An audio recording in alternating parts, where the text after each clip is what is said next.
எளிய பரிகாரங்கள்.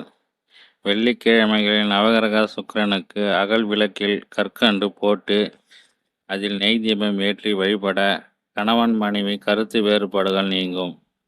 ஸ்ரீ யோக நரசிம்மரை கொடிய கடன் தொல்லைகளும் ஸ்ரீ லட்சுமி நரசிம்மரை பொதுவான கடன் தொல்லைகளுக்கும் வழிபடுவது நல்ல பரிகாரமாகும்.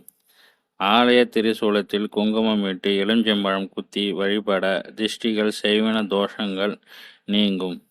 வெள்ளருக்கு விநாயகரை வீட்டு அறைகளை கைக்கு எட்டாத உயரத்தில் வைத்திருந்தால் தீய சக்திகள் அண்டாது. பைரவ சன்னதிக்கு தொடர்ந்து 8 செவ்வாய்க்கிழமைகள் நெய்தீபம் ஏற்றி சகஸ்ரநாம அர்ச்சனை செய்ய கொடுத்த கடன் வசூலாகும். திங்கட்கிழமையில் சிவபெருமானுக்கு பால் அபிஷேகம் செய்து அர்ச்சனை செய்ய சனி பகவான் பாதிப்பு குறையும். சிவன் கோயில் வன்னி மரம் வில்வ மரத்தை 21 முறை வலம் வந்து நமது குறைகளை கூற நல்ல பலன் கிடைக்கும். தீர்ப்புகள் சாதகமாகும்.